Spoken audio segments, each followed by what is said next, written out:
This is a HeadGum podcast. This week on the program, this one can kiss my ass. It's Turner and Hooch. I'm Andrew Jupin. Steven Sadak. Eric Siska. Chris Cabin. And we hate movies.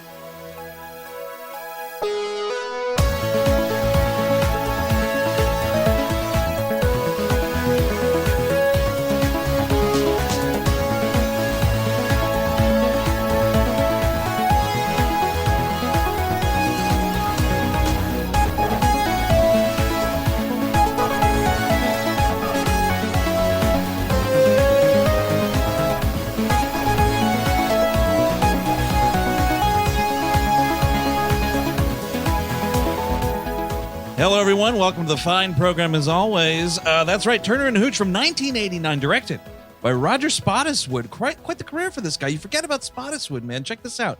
Terror Train, his first ever feature with Jamie Lee. Stopper, My Mom Will Shoot. Oh, Air America. Tomorrow Never Dies for some reason. The Sixth Day. And you catch this? There's a secret Tom Ripley movie out there. Yeah. From '05 with Barry Pepper called Ripley Underground. This is a movie when IFC... Sorry. I think it's pretty funny. Well, wait, is Barry Pepper Ripley? Yes, He's it's Tom Barry. Ripley. Oh, yeah. That's ridiculous. Don't stop. You're going to be going again. That's a movie that was on IFC when IFC was an actual film channel. A lot. Really? I don't know if they put it out, but somebody on that channel loved Ripley Interesting. Underground. You had something had to like be in between the Joe Swanberg shorts. Exactly. Now it's just 9.5 hours of 2.5 Men. What the fuck is that? Like, I have Are no they idea. playing 2.5 Men on IFC? Yeah, all it's- day it's long. it has nothing to do with the original mission statement or title of the channel. Yeah, the independent film channel, you mean? Just No, I don't change think so. the name if you're going to Ah, do this. Well, we find that Chuck Lorre is an independent kind of auteur, and please, we just need money. That I is- swear, we just need money. This is actually a perfect segue because we're doing this because there's a Disney Plus TV Turner show? and Hooch Oh, with boy. Josh Peck as the Tom Hanks character. Has to be more likable than Tom Hanks in this fucking movie. He's looking at. And Reggie VelJohnson shows back up. No, is he Really? playing the same I character? I think he might be. Ooh, and you know what? That's good. That is fucking sweet justice for my beloved Reginald VelJohnson because he gets fucking shafted out of the end of this movie. He does. Well, By the he's like the butt of every, like Tom Hanks the whole time is just making jokes like, you don't do your job, right? Like you just true. don't do anything whatsoever, right? But- You're useless. Speaking of that TV show coming up, and first Cruella, now our Turner and the Hooch TV show. My God, this summer's gone to the dogs. Where's your tap? You got a tap on your. Let me David, see. he plays David Sutton in the new show, which is David That's- Sutton. This one. Wow. You hear that? Is this on, folks? Cruella, now Turner and Hooch. Summer. Dogs. You can't With the repeat dogs. the joke. Okay, well, it's also gone to the ducks. I just and I'm also like, who even aside from four weirdos in New York City could even care about Turner and Hooch enough to be like, man, I hope they make a TV show out of that. Like, I couldn't imagine. Now, I actually saw this growing up. This was a 1989 release, and I was a primo age for it. And I remember my parents like renting it on the crazy NORAD satellite system we had. Sure. And man, I didn't like it then, and I don't like it now. in theaters, my friend. Really? Get out of town. Dude. Holy crap! Not a dry eye in the house, huh? That was, you see, this is a big rental for me, and I will admit, I watched the shit out of this movie when I was younger. I watched this at least like 5 times when I was. So this like, was a for kid. you. This was for me. This was I for think you. this was for me. And I think to answer why they're bringing it back, dog shit is at its peak now. Everybody wants to. Even There if is a you're lot killing of dog them, shit out on the sidewalk Yeah. in my even, building. even if you're killing them, they will take it. They Kill want them it. 2 by 2. Right, because they also did on Disney Plus, right? The God damn it, what was it called? Lady in the Tramp remake. Yes, they did indeed Yep. do that. Yep, The yep, yep. Andrew Bajolski penned Lady and the Tramp.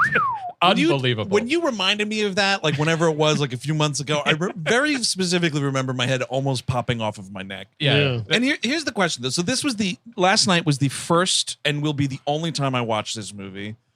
You all know my position on dog love and whatnot. Wait, what? What is dog love? I'm a dog guy. Okay, good. Yeah, Just- not like just the Bobcat Goldthwait movie, Yeah, but like platonic. But like, so love. Cabin, you're saying you watch this movie a lot. What was it about watching a dog's heart be shot out of its chest on camera that had you rewinding that VHS See, tape? I didn't have the R-rated cut where the dog's heart jumps right out of the body. And Chris, is like there is a flopping squib. There's a 3D. squib Yeah. on the chest of a dog puppet. This Which is dog cool. explodes on camera. Honestly, the best part of the movie. I forgot that. I mean, again, I saw this. In I theaters. forgot it too. When it happened, I was like, oh, and then I guess it's going to be like Canine, where it come. Oh, okay, all right. Now that dog, the dog is dead. The dog is dead. that dog is straight up dead. I watched a interview with Roger Spottiswoode where he was talking about they had shot an ending where like he survives, and he's like, we did the screenings at the same time and did the outro interviews at the same time. Just slightly more people wanted the dog dead. Just slightly. He's like, Yeah. they let me, they very graciously, after Winkler left, they graciously let him decide how it was going to go. But they're like, the numbers say the dog should die. And here's the thing: you get Hank Winkler still directing this movie, man. That dog lives because that guy has a fucking heart inside of his body. But it doesn't even mean anything really, because it's not like. It's not interesting. It's not dramatic. Like, yeah, he cries, but it doesn't. It's not his dog. It's not his It's a dog. dog Yeah. he was babysitting for a week. Yeah, but they do throw in the ubiquitous montage of like he grows to love the dog. They're pals by the end of it. He fucking gives him the bath and whatnot. Like they learn to work together. He solves a murder. They have a tough love situation. Like even the muffin intro with them, you could tell they kind of like each other. That's or right. they wouldn't have this thing. And also, the why this is happening? Also 90s nostalgia. And Yeah. Disney will turn over any IP they can. Yes, absolutely. Well, yeah, and Anyone. 90s nostalgia, I think, is the best, biggest reason, if only because like the folks who have that now have children. Yes. And Yeah. that's just And Oh, I they agree know with Josh that. Peck. I think Yeah. it should be a gritty and dark reboot for Disney Plus, and he could be just like, "Shut up, eat my dog." You know, he's like abusing the dog, throwing it, bones of whatever, and he's like, "I gotta go. I'm Turner, and I have to go back to work on my diaries." Well, And that is the entire show, and it's dark and weird I was. and racist. And he just has this friendly dog. Well, no, it's like Or is the dog is writing these. it's like a devil dog, right? It's like a yes, hellhound. I really loved episode 5 of the new Disney Plus Turner and Hooch, where it's just 30 minutes of him explaining how to make homemade explosives. yeah. I would rather it in every episode a dog dies.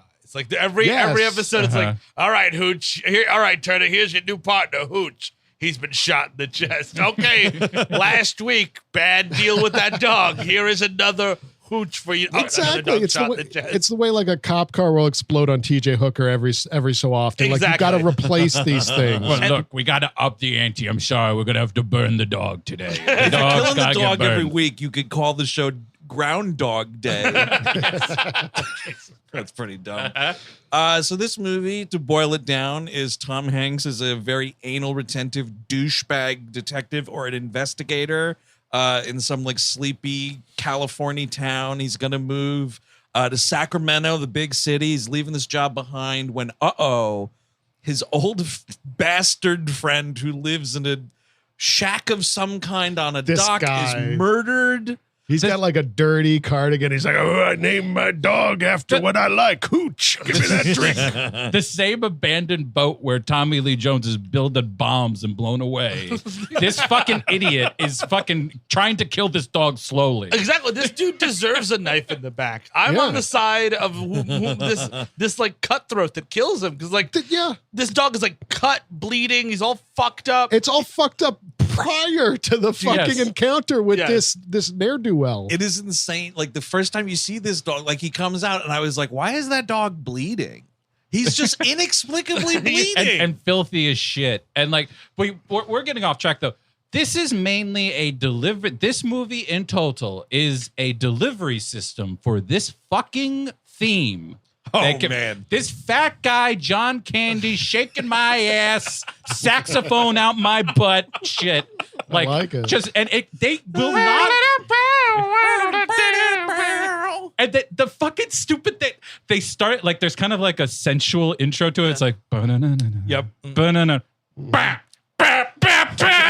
Totally right, because I wrote it down because it starts with like a saxophone buddy cop thing, and it could be like just a non-animal related Jim Belushi movie of some kind, and then it's just like boom, and you're like, oh man, Fat Guy John Candy music, no.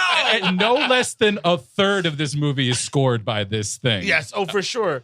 The weird part about the intro montage, we're supposed to, and like you're right, Andrew, he's like anal retentive. He's supposed to be like a Felix Unger type. Yes, but when you watch the things he's doing, it's all totally reasonable. Like they show him working out in his apartment. This working out is pretty extreme. it's a little American Psycho. Yes, this whole morning routine, absolutely. dude. All he's missing is fucking pulling the face mask off of himself. But they show him like spill mustard in his fridge and then clean the fridge like this fucking maniac. No, It's like, well- no, he doesn't want fucking mustard all over his shit. Hang on a second. It's okay. I understand you want to clean the fridge.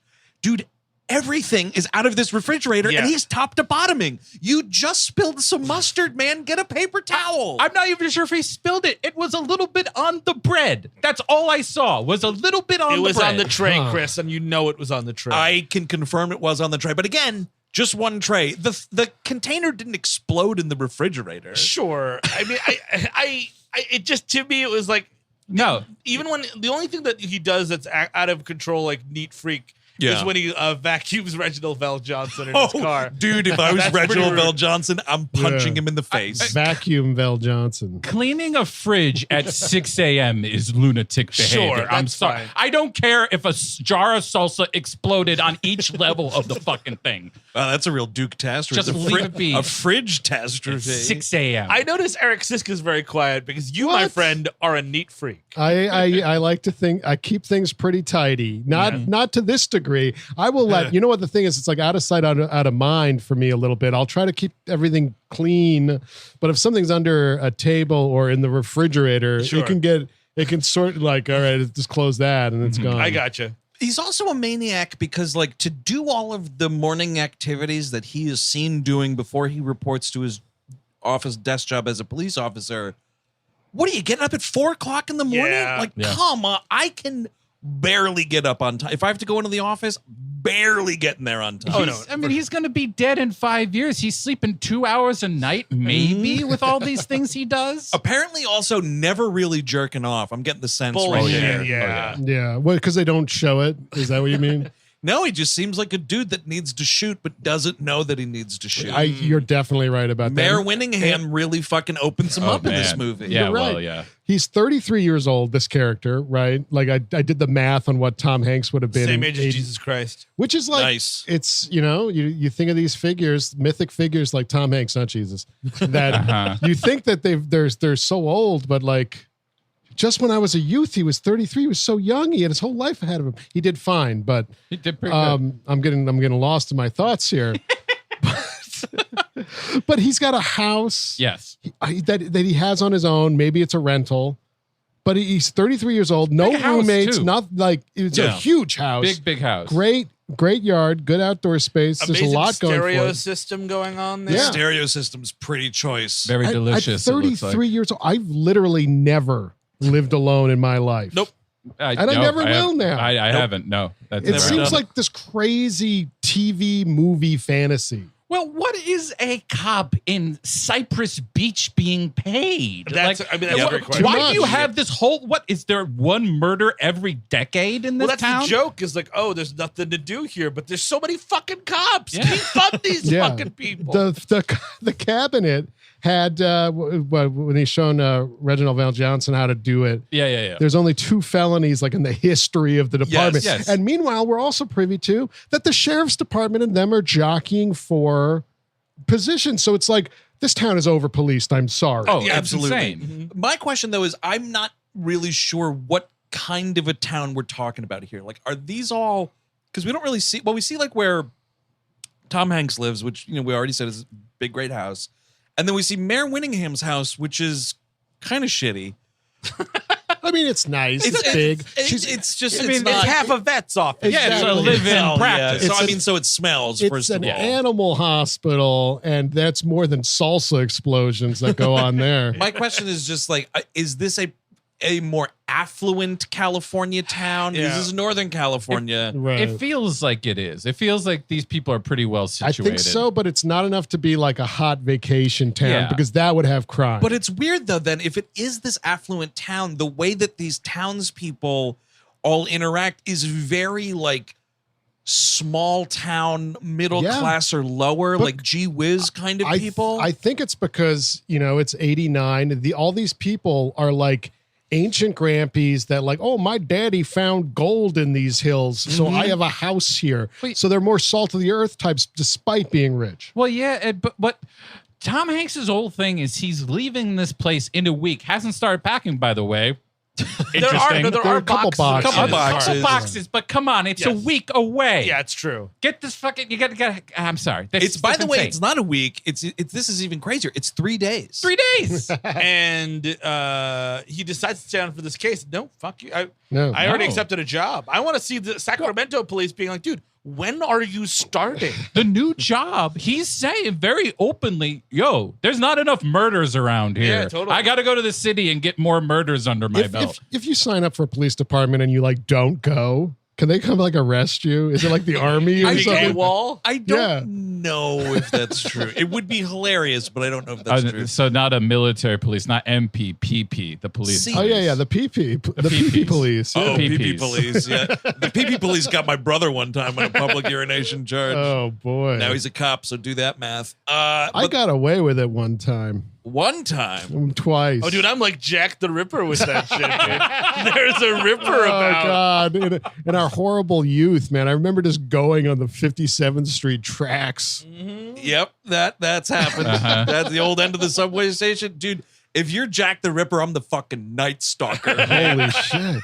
There was once I was so like I got off. I was in Sunset Park and got off and I was like 5 blocks away and I was like, this is not going to work. Nope. I have to find a place. I was drunk out of my ass. Sure. Yeah. I go to it's one of those Brooklyn places where there's a window in the front here. And then there's You- the wait, wait. staircase up to the Dude, second. brownstone, a brownstone, a sorry. residential home? You pissed in someone's window? I pissed on somebody's window. I love it. It's 1 a.m. in the morning, Oh, me yeah. thinking nobody's saying, bam, light goes on. no. And I am running, pissing my pants with my dick out up the street because the lights go on and all I hear is, hey! No, you should have just acted like you were just a thunderstorm or something. Like, ooh, it's just bad weather. Go to bed. You know what, Chris? And Yeah. you were just deriding it, but you know what would make that story a little more entertaining? A little fat guy John Candy music when the lights go on. That It would was have hit. Oh, my dick's out. Yeah, see when I'm pissing and the lights are off, Yeah. it's the little da-da-da-da, and then lights go on. Bap, bap, bap. That is kind of a great cold open to a movie. Exactly. Yeah. That's what that lets you know this guy's got to make some changes.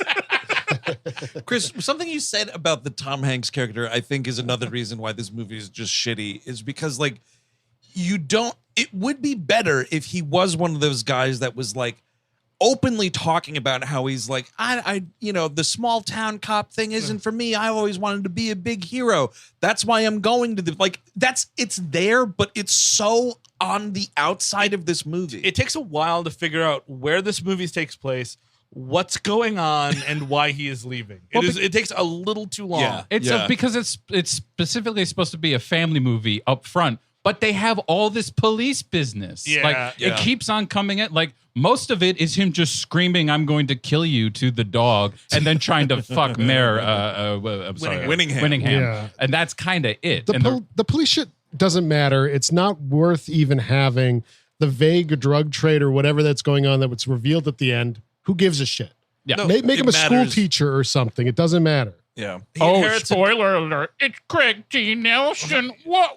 Out of fucking nowhere, dude. That's like a twist that is so unearned because Yeah. Craig T. Nelson's in approximately 1.5 scenes before that point. Yes, and he's just kind of annoyed to be here in general. Big time. Big fucking time. Well, nobody wants to do this movie. Like this is the end of almost the end of Tom Hanks's like comedy big box comedy career, wherein he's doing like the yelling Tom Hanks thing, which screaming. I never liked it. I mean, I guess The Burbs is fine, but like Money Pit, etc. I'm just not into it. Money Pit, I dig on. I grew up watching the Money Pit. I've not seen it in like 20 years. Big, I liked as a kid. Big, I like. This is probably why I saw Turner and Hooch in theaters, because we were like a Tom Hanks family. Joe versus the Volcano, I saw in theaters. Never saw that one. I've seen that thing I've dozens seen of times. Volunteers with him. Speaking of John Candy, I think that one's pretty good. I think Meg Ryan's also in that movie. Oh, is it Rita Wilson? Meg Ryan is in Joe versus the Volcano. Oh yes, no, you're right. You're right. Which I mean, that is the point of like that's what this period in his career is basically like. I want out of these movies. Yeah, and I think that's why this movie is kind of so like whatever. You know what I mean? Like he doesn't want to do it, and it's pretty obvious. Which it makes me so annoyed because you can tell, because this is 89, 1988. My man Reginald VelJohnson is in a little ass movie called Die Hard. Skyrockets. Now he's in this fucking Tom Hanks movie. I'm so excited to be here, and nobody gives a fuck, and I can't stand it. Like, here's Reginald VelJohnson, who's definitely given it in this movie. Oh, sure. He's him and the dog before the dog's chest explodes are the best parts of this movie. Yeah, I'd rather have him with the dog than Tom Hanks here. Yep. It really does have to say Beasely, who plays Hooch here, a star. Like a star, just big time. Right from the first look. Like we were talking, K9 is the better movie because it takes the cop stuff a little bit more seriously and is a little bit more gritty on that level. But like this dog is just magnetism. It is a Big good time. dog. Good dog acting, yeah. Can I tell Although you- annoying at the same time, which is good. I mean, Good, that's it's part of it. One of my notes is, can they inject the dog with the death serum, which I assume is how. I thought when they went to the lady's house, was the animal hospital. Maybe they just put it down. So you think she just has a vat of death Oh, serum? absolutely. Don't Okay, they all? that's the Zero. Yeah. Inject it in the head and then let it go to sleep. take out the can of serum. And that's a big dog. You'd probably need a lot. Oh, you need a lot, dude. Yeah. You Need need to that pump whole that thing. Can I tell you, I found the weirdest website on the internet by looking up Beasely the dog. Okay. Findagrave.com. Oh, I've been to findagrave.com. And basically it's like a Facebook for dead people. I've been there too. I check it out when I need to piss in public.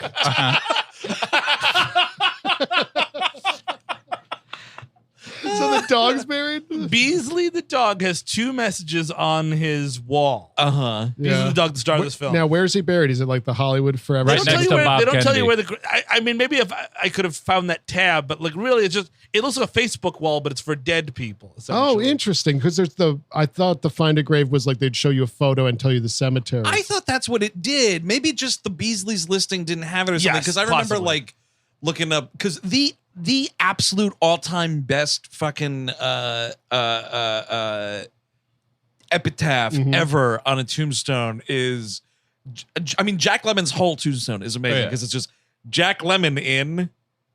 Yeah. Oh, yeah. And that's amazing. it's fucking hilarious. That's great. Very fun. I mean, but- like he's definitely got to be in the same graveyard as Eddie from Frasier. Yeah. Oh no, Eddie was cremated. Oh, dude. really? Okay. But so it's a separate thing called WeRemember.com, sponsored by Ancestry, where you can actually write messages to Sponsored somebody by that's dead. Ancestry.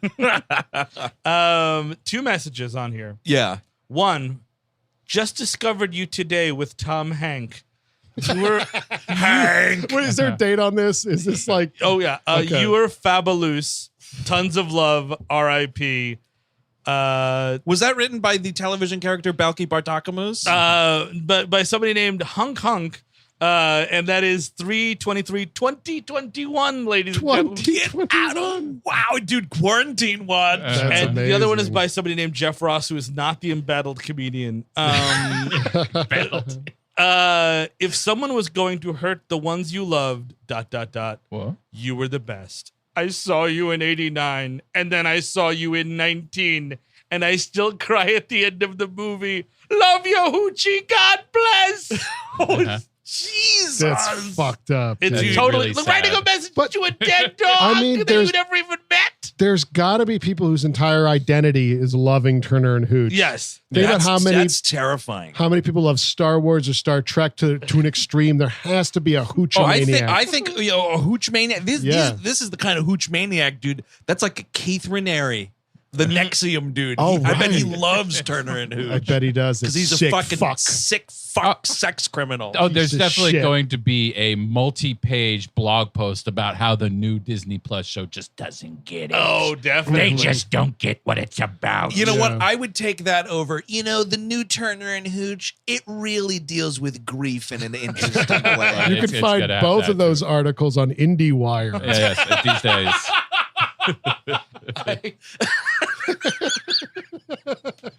What? Come on, getting a little Dom DeLuise laugh going on. Sorry about that. But yeah, so like he gets paired with Reginald VelJohnson. He's going to be his replacement, and again, like Tom Hanks is just showing him the filing system. Like, this is how we file stuff. You want to make sure, and it's an old fucking school thing. So it's got to be like, you got to do it in triplicate. You got to fold it this way and make sure it goes to the file. And Reginald VelJohnson's like, man, do I have to? I was like, I don't know, dude. Do you want this job or what? Like, how about that? No. I mean, that's like generally the feel. Like, even at the end of it, like the whole thing is like, I didn't do my job. I'm sorry, but I didn't do my job, Tom Hank.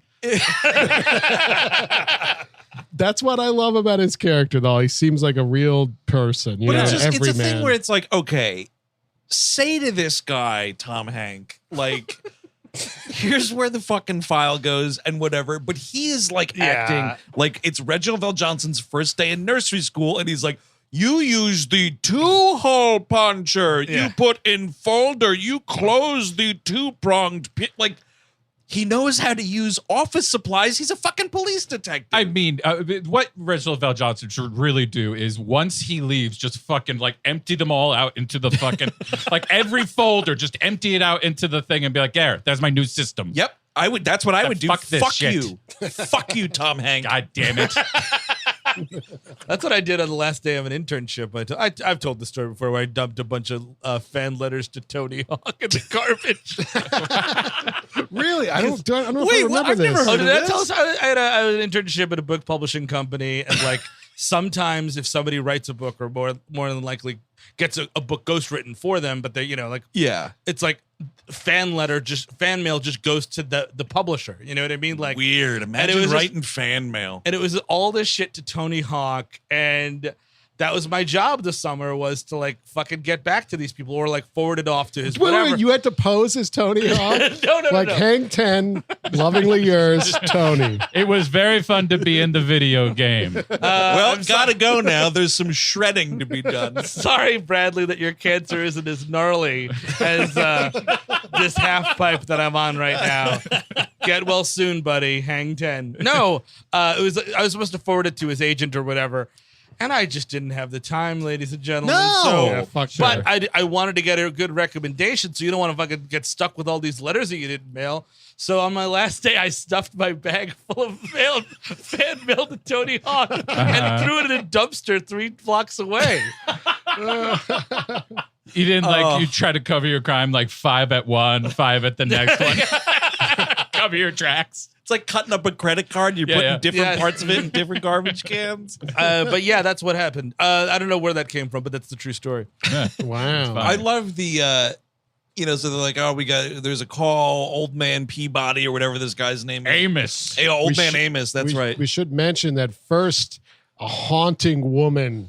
Oh my this God. Terrifying monster. That's what I'm trying to get to. This lady that gives him the muffins. That he takes to this separate location with the old man. That woman is literally dying in the middle of the take that is in the movie. She's like, hey, your muffins, Tom Hanks. Insane. I'm passing away. Have a muffin. Dude, she looks like the fucking ghost in the library at the beginning of Ghostbusters. She does. Shush. But of course, is like.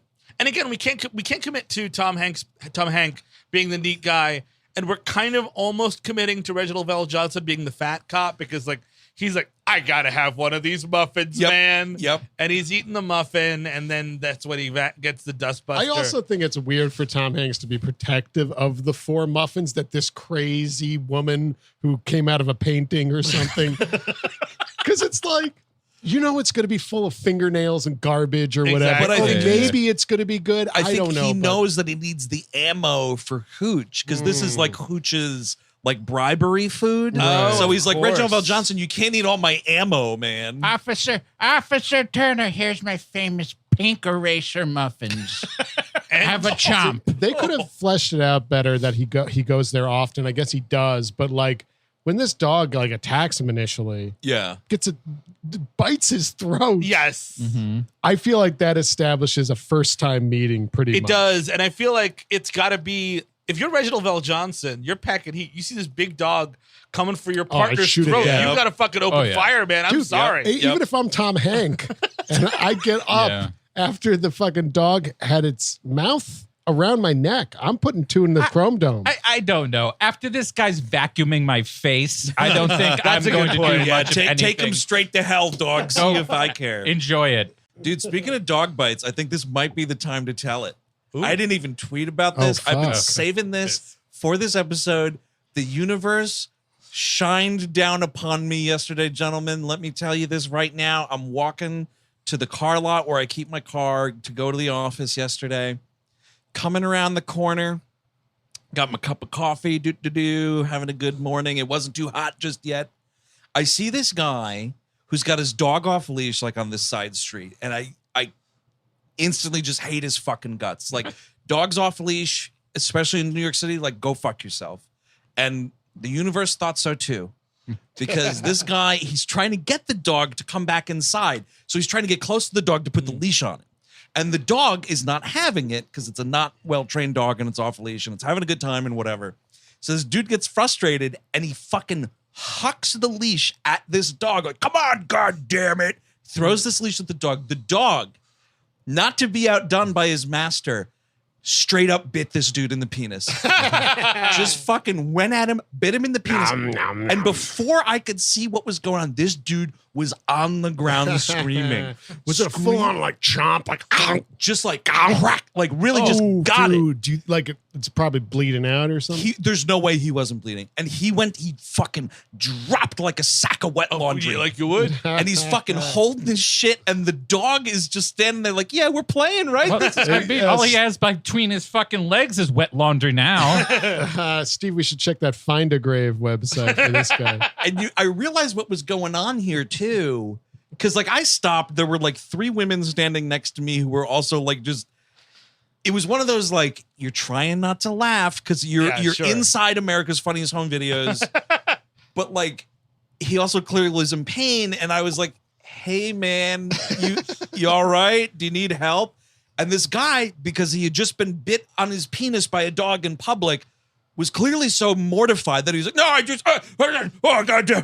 And he just like stood up and was like yelling at the dog, get back. Like they went inside. Like he just. What was his pants situation? Wearing shorts. Oh, some boy. like white shorts, some loose shorts. You could bite a dick right through that. The reason he was so flummoxed was he was simultaneously in pain, but realized, oh shit, I'm into this at the same time. Oh, yeah. Mm-hmm. And that's it. Now I'm getting hard. No. Yeah, all this while having to say, Sally gonna die.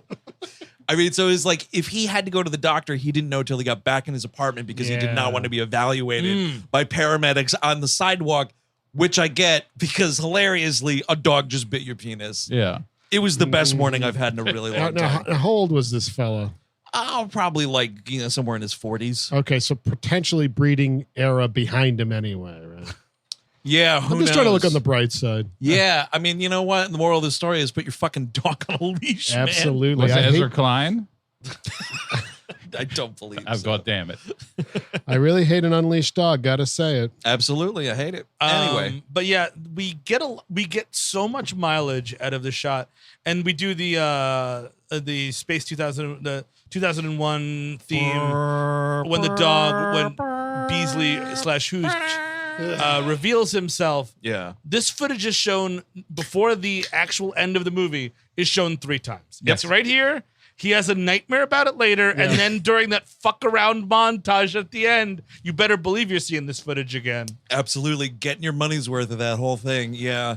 And the whole fucking like 2001 reference, very dumb. It doesn't even make any sense. It doesn't. Like, If it was a fucking monkey movie, like maybe that would make sense. It's about discovery. What are you discovering? This yes, filthy fucking half-murdered dog. I still don't know why he was bleeding. I think the idea is that it's like a big thing. Yeah. You know, it's as big as the monolith. It's as big as a good movie. Sure. Yeah. But it's not as like, it's not filmed well. Is the No, idea. it's Like, you know, No, this movie looks like shit. It's fucking awful. And then we got this deranged old man. I live on the dock. Did you guys check out that dude's IMDb? Do you know who that guy is? He had a long storied he career. played the conductor of the Great Train Chase. No, he Great was Train Robbery. He was the sheriff in Psycho, who they go to. They go to his house and they wake him up in the middle of the night, and his wife's like, "Oh, honey, there's people here asking about Norma Bates's grave." It's that guy, only 400 years old now. But he was also coming out of the factory with Danny Trejo back in the day when the cameras started. Yeah. I forgot our bit that Danny Trejo's been in every movie because he's since got the like invention of the camera. 400 acting credits. At least that. I think he's trying to go for 450. When the train was leaving the station, Danny Trejo and this guy were on it. Yeah. That's before he went into prison. And I guess it's a noise complaint. He's like, "Oh, they're making too much noise on the dock over there." At an industrial dock. Yeah, you don't noise say. complaint. And Tom Hanks is like, "Hey man, will you kind of just live in a tin box squalor shithole on an industrial dock? Like, what do you think is going to happen here?" He's like, "Well, you can't keep the dog anywhere else." How is that house even legal? I don't think it's a house, dude. I think he's living in a shipping container with a window on it. Yeah, like where? Like is the dog just shitting on the pier? Like the planks of wood? Just Put your little ass over it and shit right in the water there, Absolutely. Hooch. Definitely. I don't gotta clean it. That's the And if you drop any on the dock, I'll just eat it. And he's like, "Oh, this is my dog I love so much. I feed it chocolate chip cookies, which will kill a dog. Absolutely. Full on kill a dog." Why are we telling kids this? Dude, like, you know that some fucking dumb kid, and not Killed? dumb, no, Yeah. kids are impressionable. They're dumb, but like they're also Very impressionable. And dumb. like they saw So this movie stupid. because it's billed as a fucking children's movie, which it is not in any capacity. And then they fucking went home, gave Fido some fucking Chips Ahoy, and killed their dog. Well, Yeah. like the idea is that Tom Hanks has to fucking mellow out. Yeah. And like you just that's a fine you can say that a lot of ways. Not like, hey, openly kill your fucking dog. He's Like here, given- throw some grapes in his fucking mouth too. Dude, this dog shotguns beers like Yes. it's me and Steve on a Saturday night in 2004. Exactly. Not a good idea. It's so irresponsible. And like at no point is Mare Winningham, who plays a veterinarian in this movie, is never like, "What the fuck did you say? You just fed that to chocolate chip cookies and beer." A great scene to add that disclaimer in is when he goes shopping for dog food and he's talking to the dog food attendant. yes. That is the most insane thing. I have to go like you are getting a dog for the first time, and your first trip to the fucking pet store is $93. Get on your knees and thank God. Dude, I couldn't even believe it. Like in this day and age, that we don't even buy Marty that big of a dog food bag, but it's like sizable enough. It's like $70. Wow. I saw it and I was like, $96 for all of this. I know it's 1989, but still, good gravy. Well, Bar, that's before Clinton came in here, jammed up that inflation. $93 still meant a lot of money. $93, Bar. Could bought a whole lot of dog food with that. Better than your cooking. It's certainly also better than the Japanese prime minister's cooking. which is non-existent, by the way. Honked all over that guy, eh, Bar? Taught him a lesson. I assumed he cooked it himself. I'm not even doing the impression. You know, they call them chefs over there. They don't cook anything, Bar. Not a damn thing. We should talk about the villain of this film, or one of the sort of fake out villain, who is Mr. Boyette of, I guess, Miller Boyette Productions. Yes, this was before he got in the television game. Yeah, he was a crooked fishmonger. Before he started producing Step by Step. Didn't he? Was Miller Boyette also Family Matters? Speaking of Reginald, It was Miller and Boyette. Yeah, It was two Miller. different Yeah, but the company it Yes. was Miller Boyette. yes, But he I still think it was Family stored- Matters as well. But he still stores his money in ice. What a dumb thing. What and like we've ragged on like the vague crime syndicates and these kind of movies before, but this is about as vague as it gets because it's no not idea until what's like happening. it's the last like less than 10 minutes of the movie when Craig T. Nelson is like, something. This one time I had business in South America, and now I'm just this fucking like drug money laundering kingpin. So I guess the idea is there's drug money going through this town. They put it into the ice and freeze it and ship it with the fish to South America or somewhere. Give it back to someone. Because I think it's a thing where like the drugs come in, they get sold, and the cut for the suppliers has to get back out of the country, and that's what Mr. Boyette and Craig T. Nelson are facilitating. Well, that's what they don't tell you is that Cypress Beach is the main hub for if you want to get cheap trash tilapia. Got it. You can fucking get it shipped out, and it goes to South America. They love it down there. The first sign of trouble with this cannery was it smelled fishy. I need you to do the card tap every time. I need you. There you go. Is this on? Smelled fishy. Get off the stage. I got 17 more of these. You're gonna have to wait. They find some money at the beach. Tom Hanks has to go and pick it up. Yes, it's money in a baggie, like $8,000. It's reported by these, or $800. It's $8,000. And listen, lady, what are you, an idiot? Just take it. You found $1,000 that washed up on the beach? I think she didn't want to find herself in a no country for old men situation. Ooh, yeah. She'd be going to the getting place after taking that $8,000, huh?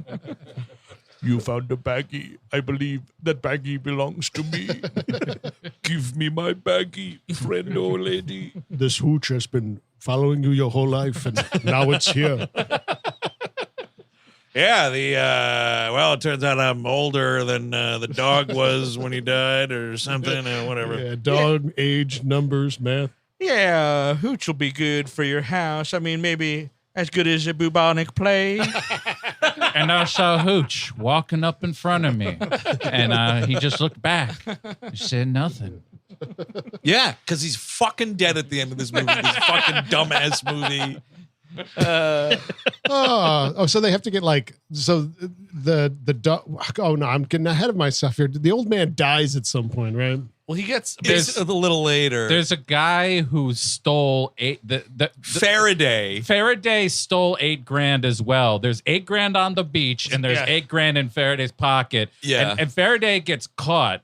And they are going to fucking assassinate this kid over $8,000. Dude, in '89, I guess. By the way, also that's a big risk too. Like you're gonna murder someone for $8,000. Yep. That's it's tricky. A car payment. You're killing somebody for a car payment. You beat the shit out of him, and you let him know next time we fucking take your throat, kind of a thing. And the way that they get this dude is great. Like he's fucking running, and this guy who's kind of like the number two heavy of the movie, like throws a knife and hits him in the leg, and he falls over. Nice. And then this guy's like, "Oh, Mr. Boyette, like I had a moment of weakness. It's never gonna happen again." And he's like, "That's right, Johnny, it's not." And this fucking muscle in this Disney movie takes the knife out of this guy's leg and slits his throat. I love that. 8,000 now 10. I understand. Sure. Yeah. Then it's grand larceny. 5 digits. I need to see 5 digits there. Then it's fine. I get it. $8,000 isn't even a good day on Jeopardy, man. Like that's like a bad day.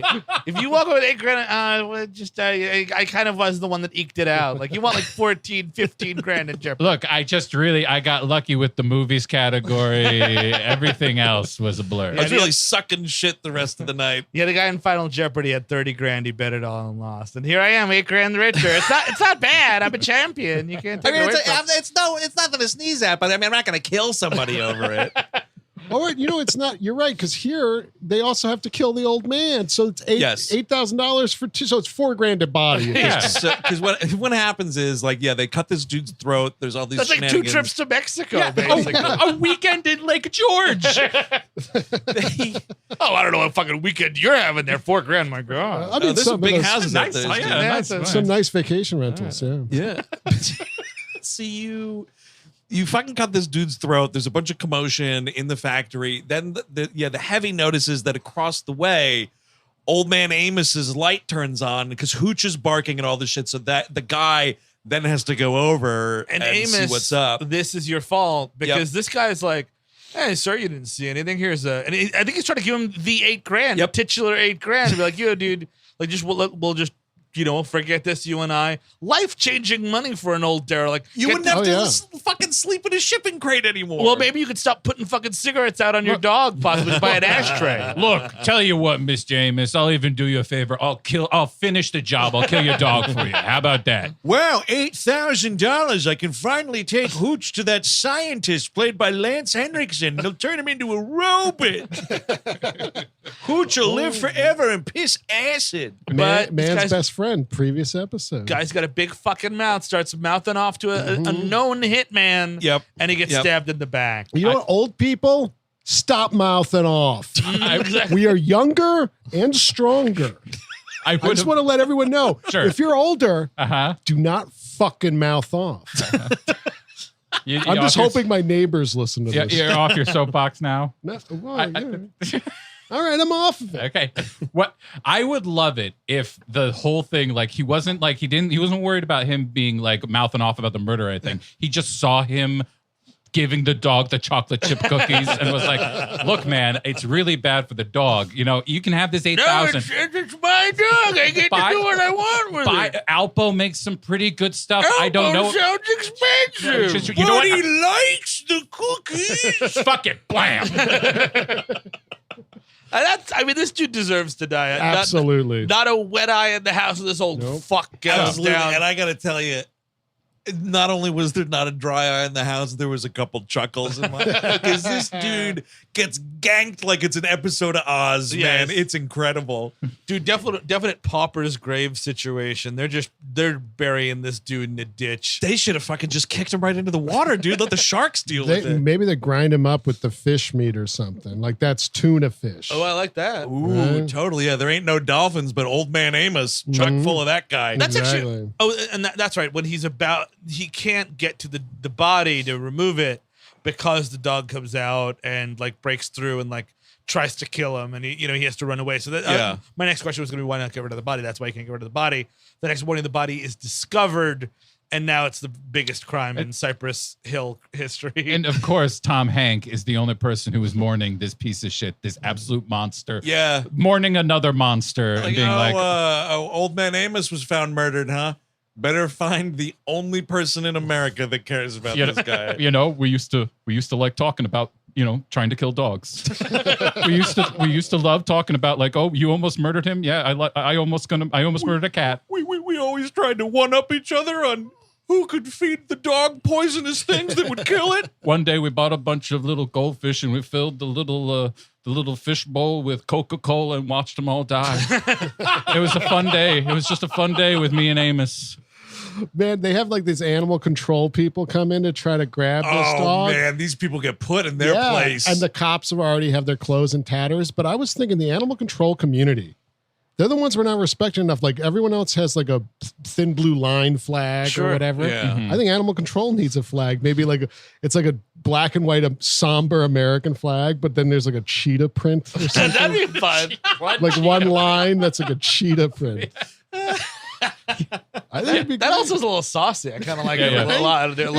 You might actually smile at it instead of seeing some oppression. Win over the Peg Bundys of the world. It could be like it's the old like red, white, and blue, such as it is, but instead of the stars over the blue, it's just a little picture of a raccoon, and then it's a red circle with a line through it. That looks like you're killing raccoons. Yeah. Well, that's what animal control does. They don't murder raccoons. They're killing those raccoons, dude. Those are considered pests. Some of them. When I was growing up, we had a rabid raccoon on our property up. We lived off like a dirt road, pretty rural, and we called animal control. Really? This is a rabid animal. My parents have children there, and me. Well, I think I was one of them. But, really? Yeah. I would figure in the Siska household, you just take that thing and throw it in your enemy's camp or something. We should have done that in retrospect. But no. But then animal control just calls the police. So then the cop shows up. They arrest it and then fucking beat it to death in custody? No, I watched through the window as a child as a police officer shot a raccoon in the head. Oh my God. What? Yeah, right in front of my front door. What? Yeah. Wow. You know what, Animal Control? Maybe you don't deserve a flag. but I mean, it's your thing. You're right. They're killing those raccoons. Rabid raccoon tried to go to his room, got knocked out by Eric Siska. But one time, I did not touch the animal. we had a rabid squirrel in the backyard. Mm-hmm. And, you know, my old man had told us, like, an easy way to spot, like, if an animal has rabies is, like, they kind of act like they're a little drunk. Sure. And so we saw this squirrel and we were like, well, that looks like, you know, various uncles at the holidays. That squirrel must have rabies. And we told my father, not calling animal control, my father going to the shed, taking a shovel and doing a fucking Happy Gilmore on this squirrel. Wow. Yep. Wow. Murdered that squirrel immediately. My grandmother once murdered a woodchuck or a groundhog out back for going in the garden, you know? Oh, did she strangle it with her bare I hands? think it was a shoveling. That's how you got penny candy back in the day. Your parents would send you out with a shovel to kill the rodents. I'm going to be, I've never seen an animal murdered in front of me. I got another story for you. I don't know. One time my dad took me to the racetrack, you see. Yeah, we tied a dog to the back of the race car. No. There was a baby deer, like a fawn, that came out into my backyard as a kid and, went to sleep. Very beautiful. And it passed away. And it started to like decompose. What? So I had to get a big old shovel out and part of the chores around the property. Gotcha. Yes. Did you throw this into your enemy's camp? Sort of, yeah. I picked it up with a shovel and I hucked it off a cliff. And then the buzzards can eat it down there. Yeah. I was about to jokingly ask if you hucked it off of Siska Point, as I call it. Yeah, sure. I absolutely did. I mean, you got a cliff. That's what it's there for. It Throwing is. stuff off. Do you think there's animal control guys who like maybe like back in the day when you were shooting animals like this, they do it and like you know how like they like get really guilty about it and like they like their marriage falls apart because they keep on remembering the fucking raccoon they shot in the head. Grief. So it's like True Detective, but a guy shoots a raccoon. Yeah, shoots a raccoon. Yep. It just keeps on hearing. There's your fourth season, There you dude. go. Right there. Look at it. That would be an interesting turn, right? Yeah, get Steven Dorff back. There's a Hey, great. Purple, remember we shot that raccoon that one time? I can't stop thinking about it. No. I'm going to wander around my house for the rest of the episode. Yeah, I know I'm drinking. I'm thinking about that raccoon. Sorry. There's a fucking great moment of like unintentionally hilarious ADR. Because like when they're looking at the body and everything, and Tom Hanks is like, all right, man, I've never dealt with a murder, but we got to do our best here. So he and Reginald VelJohnson start like taking crime scene photos and everything. And then you just hear it's not Tom Hanks, it's not Reginald VelJohnson, it's just someone else totally off. It's the human being who said this line probably isn't even in this scene or acting in this movie. It's just a disembodied voice goes, oh, great. It's a couple of those jerks from the sheriff's department. Out of fucking no. And they must have been like, oh, when these guys roll up and start giving Tom Hanks the hassle, nobody knows who they are because this movie's so poorly written. We got to put this fucking line in. And putting that line in there, it's like you could do comedy with these guys. It could be opposing police forces, like like a police academy or like a Super Troopers Yeah. situation, sure. And you could find comedy there instead of having a dog just rip a house open. Look, ripping a house apart, a dog destroying things. That's You're your totally comedy. right. You That's your never comedy. like. So what happens is these guys come up. They're like, "We're from the sheriff's department. This is our jurisdiction." That usual dick swinging stuff. And then Craig T. Nelson is the sheriff of the local police force, and Tom Hanks is like, "Hey man, like this is where he convinces him. He's like, look, just give me a few days. You know, I got this other paycheck to collect anyway. Let me work for it." Is what he says. Big mistake. Yeah, he was idiot. gonna take a vacation. Yes. In the few days off in between the jobs, but now he's just going to work straight through. So like- take your vacation, ladies and gentlemen. yeah. Either Just take your vacation absolutely. and or get paid out for it. You can't always get paid out for it, but if you're not getting paid out for it, take that fucking vacation. Absolutely. And so like Craig T. Nelson is like, all right, I'll let you do this so we can have a movie on our hands here somewhat. I'll go talk to these guys. You never see these dudes again. No. Like it would be great if they were a foil for Tom Hanks and the dog and Reginald VelJohnson. Well, because the movie forgets about the murder immediately, and then it's like funny, quote unquote, funny dog shenanigans for the next hour. Right. And then the last half hour is the crime stuff. Like, it's basically like animal control can't get this dog. It knows Tom Hanks a little bit enough. So it's like, now it's up to you, Tom Hanks. Is like, this dog's a witness to murder. And it's like, well, no, it's not. No. Yeah, he keeps on thinking this dog is going to point him to the answers of the killer, which of course it does. It does. But what an absurd thing. Yes, like, exactly. What does it even mean by that? Are you going to like crack open its eyeballs or something? Figure out what it saw? A dog on the stand. Is that what we're going towards here? Because if so, I need to see it. That's then this movie gets into bingo territory, and that's a completely different motion picture. Better movie than Turner and Hooch. Absolutely. Definitely. So he takes the dog to the vet. It's kind of there's a bunch of stuff with all these like big industrial. He does this like dog collar thing. Whatever these animal control things are, where they get the wire like around their neck, but it's a big pole like a pool cleaner. And he's like walking this dog while he's driving, which is illegal. This is insane. This is like you're waiting to kill that animal, right? Yeah, exactly. Like one wrong step on that gas. Yep. I mean, in a different universe, this is what sets off Michael Douglas in Falling Down. Seeing something like this on the highway. It's not even the burger.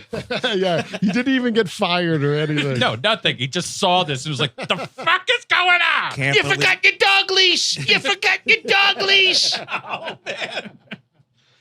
Is that movie good? No. It's certainly fun. It's something to watch. Yeah.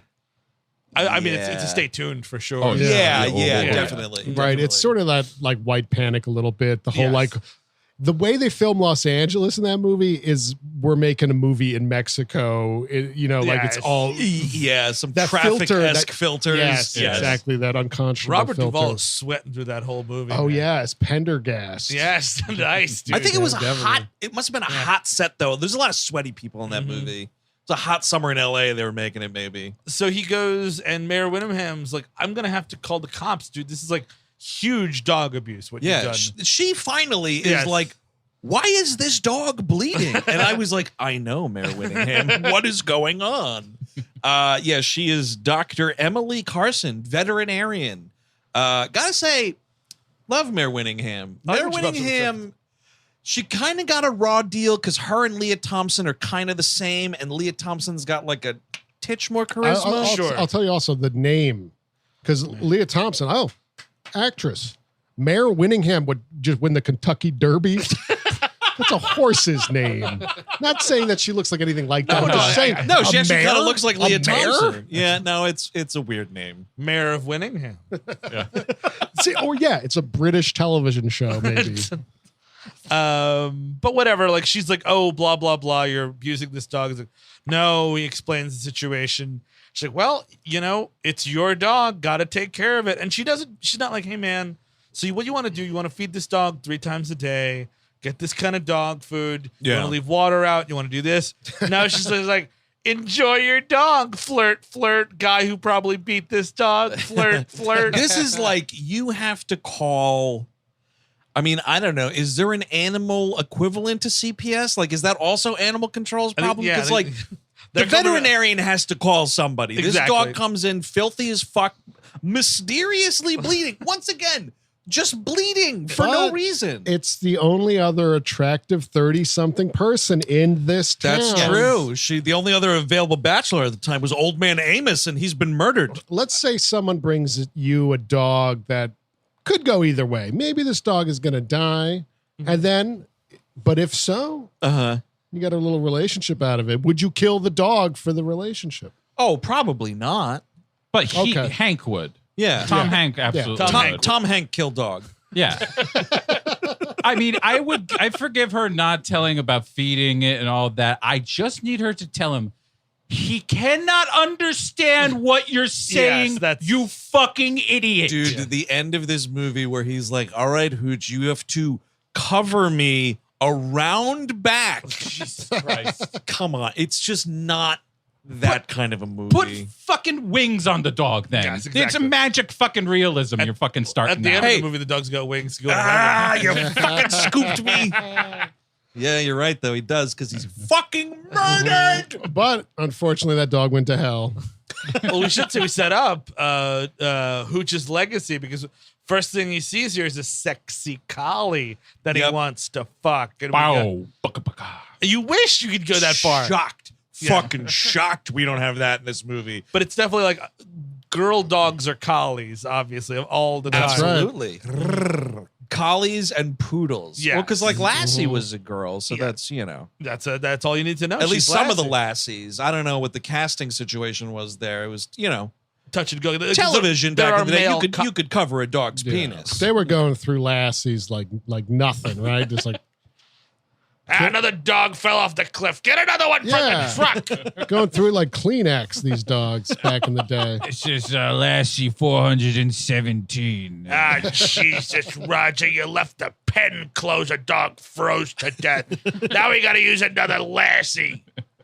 We're really over budget on Lassies this season. All right, we're done with the season. Burn the wardrobe and the dog. We'll start with a new number next season.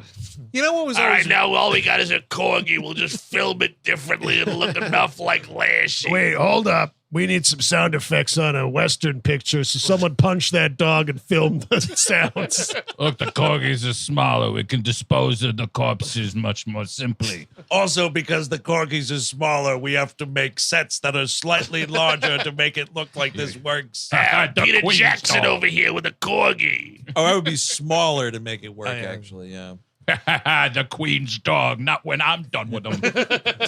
What was always weird about like the Lassie show was every time the mom like would use the telephone, it was a thing where like she had to like make small talk with the operator before the call would be put through. I can't imagine. I just can't even imagine dealing with that on top of your dog being a fucking narc. Yeah, dude, it's a shit existence. Yeah. That dog needs to fucking mind its business. Exactly. Oh, so something's down the well? Maybe it belongs there. Yeah, maybe I put it there. Yeah, Lassie. exactly. June Lockhart. It's funny. Yeah, Lassie is always in towns with the local mafia. And Oh, definitely. Fucking Lassie. Fucking Lassie trying to drug up the fucking body. All right, Legs, we got this big shipment of coke coming through it. Wait, who's that driving the truck? It's Lassie. We're screwed. There's a Lassie movie that's like Yo Jimbo. It's Lassie's playing both sides. I like this. Look, you put Ricky Ravioli on it. You take the dog out. So we have the first night at home with the dog, and this is where we should point out Tom Hanks, for the vast majority of this motion picture, is not fully clothed. Yes. He's either got his shirt off or in many of the parts of this sequence is just wearing Speedo underpants. Whew. And I'm here for it. oh boy. This was weird. It's a sexy Tom Hanks. We're a long way from Victor Navorsky. Ketchup packet in my pants. Did you know what I heard about that movie? I heard that The Terminal? He based that character off his father-in-law. And wouldn't you just be so ashamed and like, if you were that father-in-law, like, really? Fuck you, man. Fuck you. That's me. Fuck This is you. what you think of me. Oh, this is what you think of me, father-in-law. I never eat ketchup. I hate ketchup. Tom. I hate ketchup. You know I'm allergic to tomatoes. We in airport, I do not eat Burger King. Ever. I tell you in airport, I never eat Burger King. I hate jazz music. I'm a blues man. Do you think Rita Wilson's they go to the premiere like she didn't know what was going on? They go to the premiere, she's like, you fucking asshole. An homage, you called that. Yeah. Really, Tom. That impression was for us, and now you're putting it in front of everyone. Yep. In bed. Well, I don't know about that, but that would be hot as hell, right? I eat your ketchup packet. Oh, yeah. Just pretend I am your father. Oh, man. La, la, la, la, la.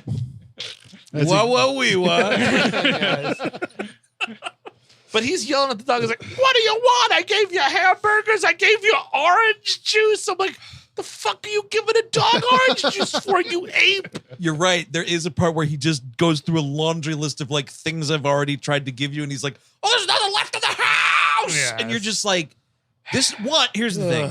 This movie, not realistic. In one, the dog would just drop dead after all those chocolate chip cookies and beer. But also, like, if you don't want to do that route, at least this dog's got to be spraying shit all over this Everywhere. house. Everywhere. The diarrhea. If you're giving this dog orange And he's juice. established as a neat guy. Yeah. Like, where is him picking up shit? I need him picking up shit. You're 'cause totally that's the right. weird thing is like when we get to the house obliteration, the movie is pretty much should be over because that's like where can the movie go after that? Yeah. Nowhere. You know what I mean? Like It could happen again. Yeah, I guess so. Well, see, here's the thing. If it did, right, you would have set up that this dog is capable of destroying a whole house. Tom Hanks could be distracting Mr. Boyette while inside the hideout. Oh. You know, Hooch is just tearing this place to shreds. I like Sure, it. Yeah. That would be something. That would be nice. And you know what you wouldn't have to do is shoot this dog straight through the heart. So he winds up like he lets the dog in the house. There's a big, and I remember that I do remember the scene as a kid. Like it was bringing down the house in the theater. It was like, this is not your room, and then he's like, this is not your room. Really, bringing down the house It was. in the I mean, theater? I just remember a huge laugh line, man. For this Huge. whole sequence where he's Oh, turning yeah. the light on and on? Well, I mean, like, for the height of, like, boomer comedy, dog shit. Yeah. right? We love Like, dog shit. Dog noises. dog stuff is so. See, look, that's Tim Allen. Tim Allen. That's Boom. like, it literally is. It's all just a thing. derived from dog stuff. Yes. Scooby-Doo. Yep. Classic And I- dog inspiration. And I mean, honestly, like I know everybody knows this, but the fucking he might as well be going to each room and going like, Yeah, exactly. for all the dog fucking There understands. is, Yeah. to this movie's credit, there is a long dog fart at the police station later on. I laughed pretty hard at the dog part not scene. bad. I And will here's say. the thing, It's not because bad. the way that they play that is they are trying to. It actually, I'm thinking about it now, kind of See? chuckling. It's pretty good. But fuck this movie. But they like the dog fucking cuts ass, and it's so bad that like he may as well just shit all over the floor.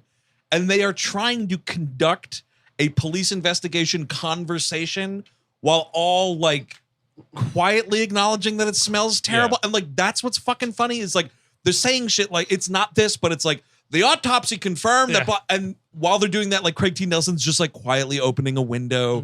Reginald VelJohnson is like making a face and being like, "Yeah, I did interview that witness, and she really didn't have anything to say." It's kind of funny. There's It's the flames- only successful scene in the movie. Flames crawling out of Tom Hanks's nose.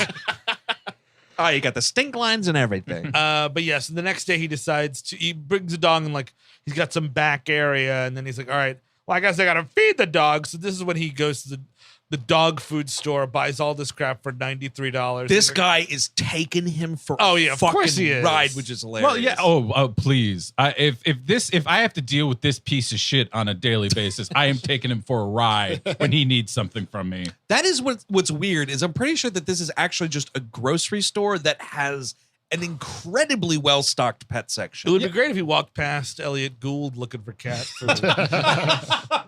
Dude, that would be a fucking travesty because then you're just sitting there like, well, God, I wish I was watching that instead. But I Yeah. mean, that's the thing, dude. At least when Elliot Gould at the beginning of that movie is like feeding that cat whatever he's doing, he's stoned out of his mind. It's stoned. Oh, You know what yeah. I mean? He's like, I don't know. I got some fucking pizza. You want some pizza, baby? See, Yeah, and it's the 70s. that's understandable. Yeah. Now, if you show me and make Tom Hank into some type of bad lieutenant type of figure, Exactly. you know, like unhinged, on Blown drugs, rails. so then it's Penis flying all over like, the yeah, place. so then it's cookies and hamburgers and eat shit, dog. Well, yeah. Oh, fucking the big celebratory dinner he gives him that one point. Yeah. It would kill 7 dogs. That's the fucking Widowmaker right there. It It's would- a pile of cookies But over guys, like kibble and beer. Yeah. it's a big dog. Yeah. It's invincible. Maybe with Beethoven, where I actually am remembering like those dogs with the fucking beer barrels Yes. underneath their goddamn necks. St. Bernard's. Yes. Yeah. Like, but this is it's a nice dog. It's a dog de Bordeaux. And the funny thing about this dog, though, I was reading like the main one. I Yeah. guess there was a few dogs, but the main one that you see throughout most of the movie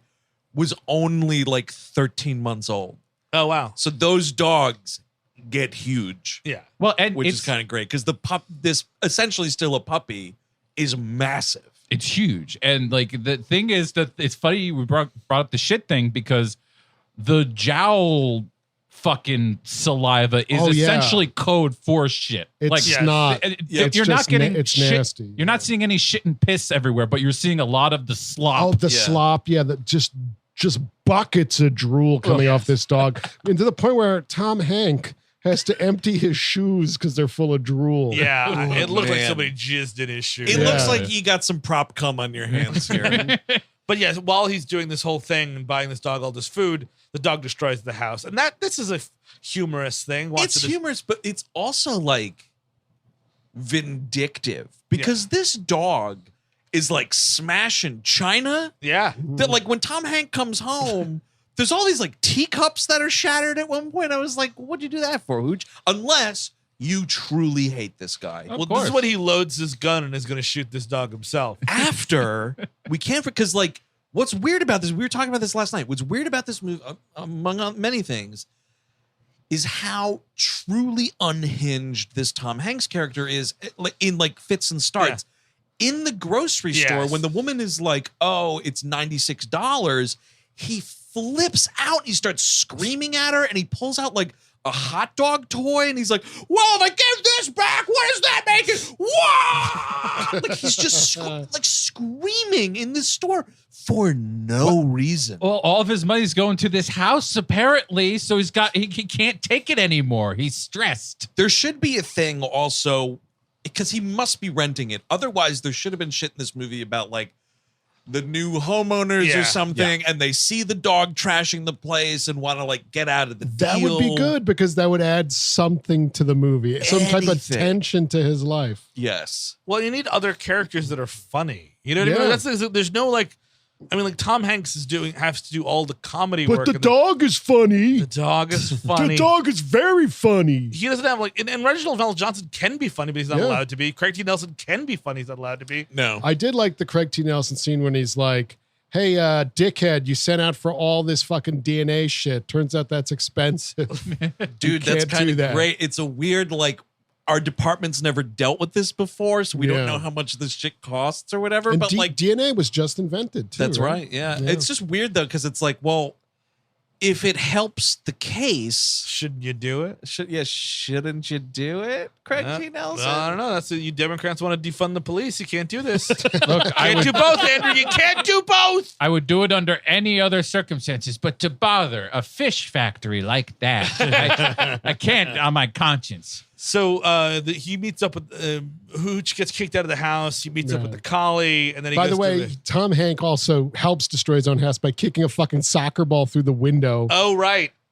That's hilarious. Yeah. I kind of like that. I'm sorry. No, but he winds up going back to Mare Winningham's house, and this is when he goes into her house, and she's like, oh, you know, like, why don't you hang out for a bit? He's like, well, you didn't finish painting. And he just starts painting her house. Dude, nope. This is some fucking Dahmer shit, dude. Absolutely. Get out of here. This is like I'm getting some late night action type of thing. Like, I'm not leaving your house until I do your chores. But that's even worse though, because like they paint and they flirt or whatever, and he's like, and she's like, you want to go for a walk? He's like, well, I can't go for a walk because if we go for a walk, you're gonna be like, I'm gonna like you even more, and then you're gonna like me even more, and then 3 months later you're gonna be calling me a selfish bastard. And I'm like, what the fuck and is then wrong? 4 months later, your head's in my refrigerator.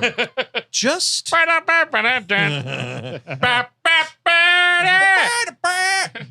here's the thing. Just 69 with her. A little bit. That's all she's not talking about falling in love. She's a lonely doctor, a lonely animal doctor at that. She just wants to get some dick. Jump to the 69. Interesting. I wouldn't even say look, hand stuff on the swinging love seat on the porch. That's some what heavy petting. Sure. Show me something in this movie. Show them fucking make out. I mean, they at least do have sexual intercourse in this movie, and then they don't show it.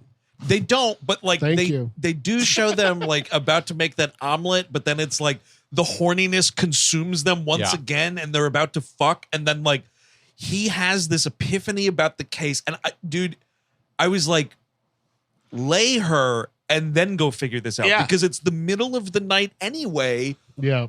And that just leads to the pointless stakeout scene with him and the dog. But at least have sex. Come on, you're fucking Tom Hanks in this movie. What is it going to take? 20 minutes? Mare Winningham asks him in that omelet scene, how's your back? And I'm like, holy shit, what was going on? Did you notice the scratch marks all over him? Nice, dude. Chelsea made a good point. She was like, maybe that was Hooch that did that. Yes, I think but so. if not, Mare Winningham, man. Now we're talking. He had sex with both of them. The dog was just foreplay, Chief. They're all chickens. The rooster has sex with them all. We had to arrest Tom Hanks. He screwed the pooch. But instead of like going on that walk that one night, he goes home and he's like, well, now as good a time as any to give this dog a bath. And this is where it is the closest cinema has come to seeing Tom Hanks's taint. Yeah, he's so almost naked. It's kind of like he is spread eagle trying to get this dog in the bathroom, and he's bent over. I was like, I've never seen Tom Hanks like this. They're both wet. I mean, the back cheeks are sculpted. Like it really Big must time. be He's said. doing Like some squats, dude. oof, even like compared to the Philadelphia area, this is hot stuff. Well, yeah, I mean, Philadelphia isn't exactly a hot film. Come on. I mean, he what's looks attractive. good at it. Yeah, come on. For the beginning parts. So this is. We get to the scene where he brings the dog to the police station. Yes. He's in the office. This is where he cuts the fart and whatnot. And then, like, there's a wedding across the street. Yes, filled with more, the most criminals at a wedding since a Godfather movie. See, this whole it's so farcical, right? The chance that the criminal is having a giant wedding across the street, But I think from a that's- police department. I think that's a weird product of like. We're supposed to understand that this is an incredibly small town sure, that also just has but- this crime syndicate in it. I mean, but you're right. I mean, but it's also just like this is the entire ending. This is how the movie ends. Is this guy happened to book the town gazebo for the wedding? I guess that I would buy more into that, the fact that it's just a small town thing, if they made more of a point, but like he knows Boyette. Yeah, like they've known each other a while. He just meets Boyette for the first time. Well, that's the thing. If it was a small town, that'd be interesting. If they knew more people. I guess he only knows the old people, which is weird. What is he getting into? Is he a granny shagger? He might be a granny shagger hanging, scoping for tail at the VFW, dude. The muffin lady, and then I just wanted to give you a muffin to celebrate what you did to my muffin. Oh, man. For my number one muff diver. Come back with me to room 237. And maybe the old man, too. The other night, me, Amos, and that young cop went to town. The pleasure. Yes. Marie, when I tell you it was hours before I came up for air. Oh, girl. Oh, the ghost of my dead husband was jerking off in the corner. It was like being in a car wash, but there was no soap or water. That's right, Marie. I cucked a ghost. You stay there, ghost, while my ass is being eaten. You know that has to have happened. Absolutely. Old people get visions like that. That's a fucking History Channel special. A ghost watched my ass be eaten. Oh, Scotty, nice face. Mind if I shit on it? Here's a muffin for my number one ass eater. But don't be afraid to get into those wrinkles real good. Straighten them out. Yes. Oh, come on. With your tongue, your young tongue. live. So anyway, the heavy character is taking photographs at the wedding. Hooch sees him out the window, starts barking, runs down.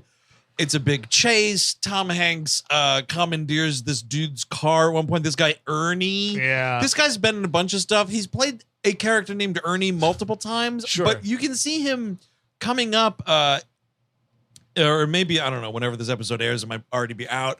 The new totally great Nicolas Cage film, Pig. There's a scene in that movie where Nicolas Cage, very calmly, very grounded, completely destroys this guy's life just by talking to him, and it's incredible. Oh, wow. Absolutely good. This guy gets fucking, it's the most like level-headed dressing down you will ever see in a movie. It's fucking great.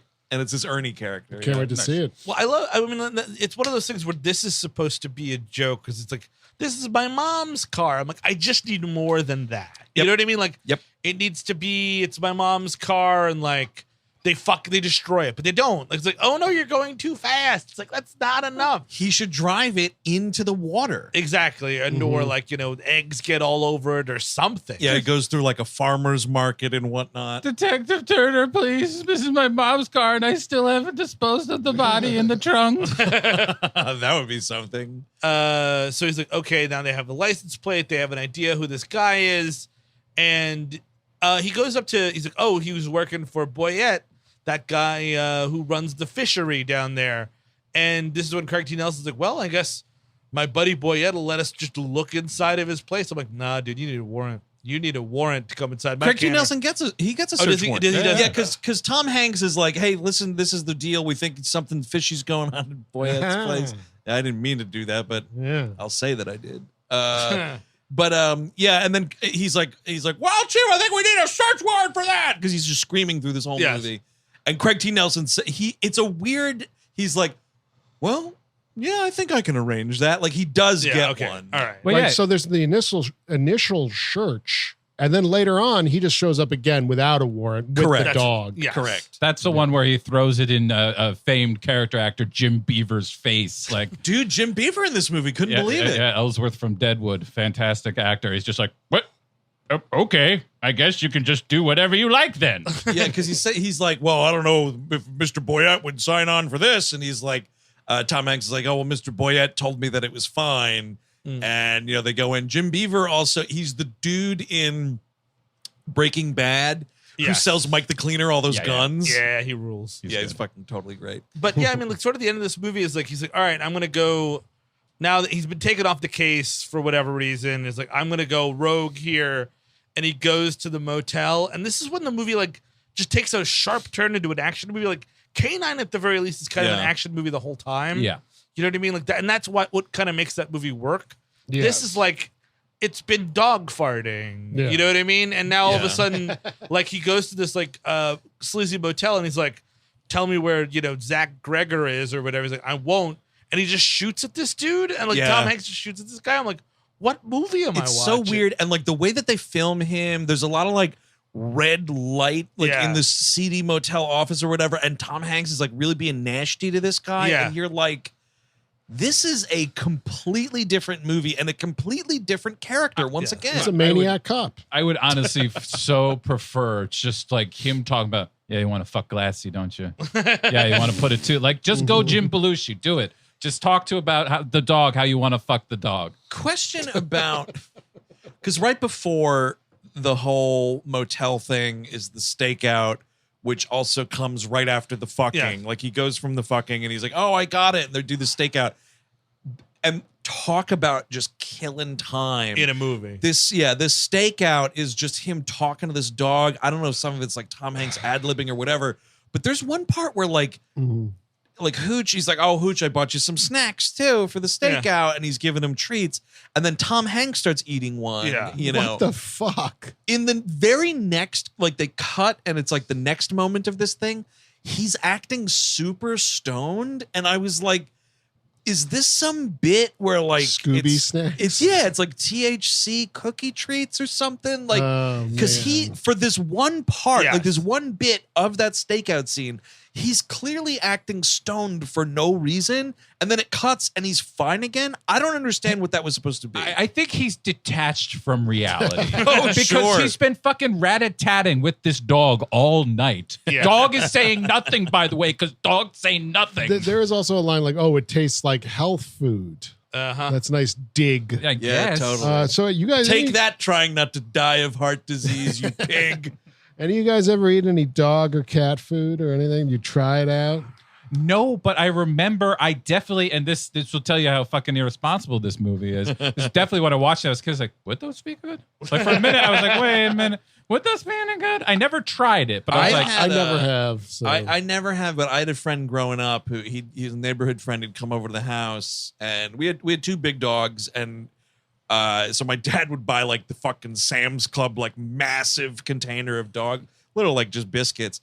This motherfucker would just be over at the house eating them. Eating them. Wow. It was disgusting. Those things are pretty thick. When they, like, you could crack a tooth on the bigger ones. I mean, No, the tiny Also, ones. coming out is going to be a real problem. These were like, no, they were like little, like They were shaped like little bones, Yeah, but they were just sure. like baked crackers. They weren't like rawhide or anything. No, I know, but, but even like- still, no, those milk bones will like they're thick. sharp. Those are sharp crumbs, man, coming on out. Is that right? Yo, they shatter bad. I never Experience shit out of talking, milk or- bones, Steve. No, I've stepped on them and I'm like, ouch, that hurts. Sure. That's the same thing. Well, the bottom of my foot is a lot less sensitive than my asshole. But so I did but you the got math. the Good point. But in your Yeah. body, you got all the belly acid. Oh, that's true. Yeah. that helps soften it. But this guy, man, and it was the kind of thing where it was like multiple flavors, like in the container. Sure. This motherfucker tried them all right in front of my face. Couldn't even That's believe insane. That's like a kid thing trying to impress somebody. it. Oh yeah, not Yeah. me. I wasn't impressed. I, I don't know, was dude. disgusted. 20 years later, you're telling all these people. The milk bone boy. Well, it's a cautionary tale. If you have a friend like that, you got to drop that Well, yeah. motherfucker. Put him down. Put him down, Yep. indeed, dude. Yeah. But You yeah. want to be a dog? I'll treat you like a dog. Here, have some Alpo. No, out of the bowl. No. On the floor. Have some death serum.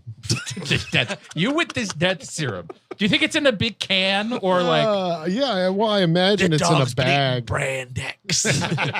You know, it's two different serums when they have to do that, unfortunately. Oh, really? Yeah. Yeah. Okay. Yeah. Is it like a time thing? I don't- One's like some knockout juice, and then the other's like a heart stopper. Is that what we do I'll for take some of the knockout juice. Though. You can put me down for some of the knockout juice. So we got one knockout juice, two heart stoppers for me.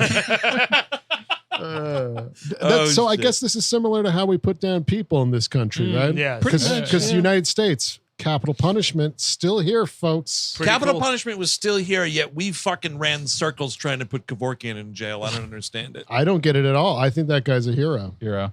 I'm on that one. I agree. Yeah. Kaczynski too. No, I'm kidding. But he gets captured by Gregor here. And the joke is because earlier in the movie, we're supposed to think he's a real pansy because he uses a seatbelt all the time.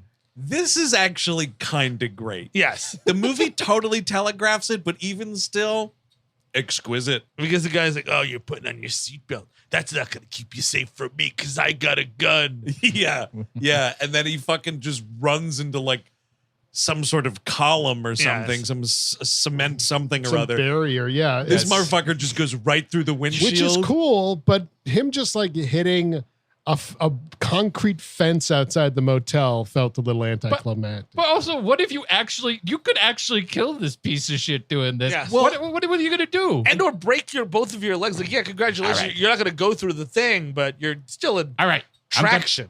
Tell me what you know. Oh, he's dead. He's fucking dead. All of a Oh, sudden, boy. this like Tom Hanks turns into fucking Dom Toretto. Yeah. It's just like fucking ridiculous. And so it's like a third Tom Hanks in this movie. And the dog is biting his neck to get information. I would have liked it if, you know what? This guy killed Hooch's master, killed Hooch's Amos friend. Hooch should get the kill here. Yes. Hooch, you know what it should be, Steve, is Tom Hanks is like, all right, Hooch, we got the info. Let's get out of here. And then like Hooch kind of like looks up and he still has his fucking like chompers over this dude's throat and he goes, not today, Turner. And fucking just eats the throat out of this dude's fucking neck. Or, Rule. you know, all right, let's get out of here, Hooch. Hooch, my gun! No! And Hooch just shoots the dude. I heard a metallic squink. You know, you're The right next thing I about knew. the neck biting. He does like 2 fake out neck bites in this movie, right? Yeah. He needs a real one. I need to Yes. see blood and sinew being removed Yes. from a man's body. Yeah, I want that thing emptied out. I want a watermelon rind where his neck was. Like, just Absolutely. fucking empty it. It's just so much blood because, you know, people have a lot of blood, especially cut the throat like that. So then Tom Hanks is just doing his, oh my God, what are you doing? He's and falling then- down in blood, Yeah. trying to get up and keeps falling down in Then- more blood. Dude, and then at the end of this movie, Hooch just looks like Cujo at the Yes. end. Yeah. He's completely covered. He goes back to Mare Winningham. She's like, oh my God, the dog's bleeding. It's like, that's not the dog's blood. Yeah, then. Special effects by Tom Savini. It would rule. I would have liked to have seen It's a that. better Well, movie. you know what? We'll see what Definitely. Disney Plus does. I Yeah, don't know. maybe Josh Peck is having this dog eat people. Yeah. Well, That'd be something. I'm going to tell you something here, Mare Winningham. Post throat eating shits, not so pretty. And not so tight packed. This dog's been shitting out trachea for days. Then the end of this movie turns into LA Confidential for a hot minute. Like when fucking Craig T. Nelson shows up, he's like, I called all the backup. They're on their way. Yeah. Dude, Craig T. Nelson pulling the shotgun on Tom Hanks kind of badass. Here's my question about this, though. I mean, it's because it's complete bullshit. I guess it's not really a question, but like the end of this movie, like to facilitate the stupid twist of like Craig T. Nelson was in on it the whole time, it means that for whatever reason, I guess, like Tom Hanks doesn't call Reginald VelJohnson. Yes. What are you doing? He's the one you trust. It's so ridiculous. Like, it's Reginald VelJohnson. I'm sorry. He's fucking awesome. He's in this movie up until the climax action scene. Literally the end. Like the button on the movie also involves Reginald VelJohnson. Very ass end. You're forgetting he cannot do his job. Yes. The one black character in this movie cannot do his job. Make sure you know that. I mean, here's the thing. At least Reginald VelJohnson wasn't crooked. Yeah. That would be devastating for me. It's a movie where Reginald VelJohnson is the villain and a dog is murdered. I'd have to turn it off. I don't know. If Reginald VelJohnson just shot that dog in the head, it would change your perception of Reginald. I thought that dog had a ray gun. Yeah, then I think Turner Hooch takes over K9. I think that's the trick. But no, this is where, I actually like, Craig T. Nelson's pretending that he's on Hanks' side, but Hanks knows immediately that he's crooked, and Hanks disarms Craig T. Nelson pretty quickly. Yeah, it's like something out of Tombstone, dude. He fucking flips this gun around. It's pretty nuts. He's got the shotgun, but then Boyette shows up, gets the drop on him. Is this guy Boyette anybody? Because he's in The Prophecy. He plays that old beat cop that is like, oh shit, really? Funny. Yeah, he's just one of those like character actor dudes. Way better in The Prophecy. This character is nothing. It's absolutely nothing. No, it's just like the bad guy until you find out Craig T. Nelson is the bad guy. We need a parlor scene with him. I'm going to go up to Mr. Boyette's office and talk to him, and I got the dog, and the dog is now eating his fish tank or going crazy. That'd be fun. Something. Anything. Yeah, I mean, that's the thing. The parlor scene is 4 lines of Craig T. Nelson being like something South America. When I came back from Vietnam, I think is involved. Yes, that's right. Mm-hmm. Yes. Yeah, he was doing that like American Gangster coffin thing or something. Isn't that exactly what Lethal Weapon is too? Like Probably, they all came out after Vietnam. See, the thing is, like, Vietnam was like going to prison. You all came out like criminals no matter what. You knew everything. Yes, and you were really into the drug trade. Yes.